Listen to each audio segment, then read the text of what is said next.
Actually যে সুন্দরী যারা নারীরা আছে এবং সুন্দরী নারীদের যারা অভিভাবক আছে, হ্যাঁ, তাদেরকে আমি একটা ছোট একটা বার্তা দিতে চাই। দেখেন, আমরা তো আসলে ব্যাচেলার থাকি, হ্যাঁ, তো আমরা ব্যাচেলার থাকি। এখানে দুইটা পয়েন্ট, একটা হচ্ছে যে আমরা কতটা মিতব্যয়ী এবং আমরা কতটা কর্মঠ। হ্যাঁ, নাম্বার ওয়ান, দেখেন এই যে মাছগুলো কেনা হয়েছে, হ্যাঁ, এই মাছগুলো কিন্তু আমরা চাইলে বাজার থেকে কিন্তু কেটে নিয়ে আসতে পারতাম। হ্যাঁ, হয়তো আমাদের কিছু টাকা খরচ হতো, কিন্তু আমরা কিন্তু সেই টাকাটা খরচ করিনি। নাম্বার দুই হচ্ছে যে আমরা কিন্তু নিজেদের মাছ নিজেরা কিন্তু কাটতেছি। হ্যাঁ, এখানে আমরা একটা কর্মঠ। কারণ আপনি একটু চিন্তা করেন তো, সুন্দরী নারীরাও চিন্তা করেন, প্লাস যে সুন্দরী নারীদের যারা বাবা মা আছে তারা একটু চিন্তা করেন যে আপনার মেয়ে আমাদের মতো ব্যাচেলার ছেলেদের কাছে কতটা নিরাপদ। যেমন আমরা মিতব্যয়ী, আমরা কিন্তু তেমন কর্মঠ।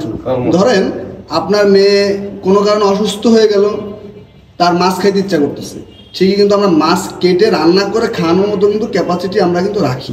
হ্যাঁ, আর এই মাথার গাম পায়ে ফেলে মাছ কাটে। হ্যাঁ, আর এই কাজটা কিন্তু বন্ধু কমল করতেছে। অ্যাকচুয়ালি ভিডিওটা আমি করতে চাইনি, আমার কমল আমাকে দিয়ে জোর করে করাইছে, অনেক রিকোয়েস্টের পর আমি ভিডিওটা করলাম আর কি।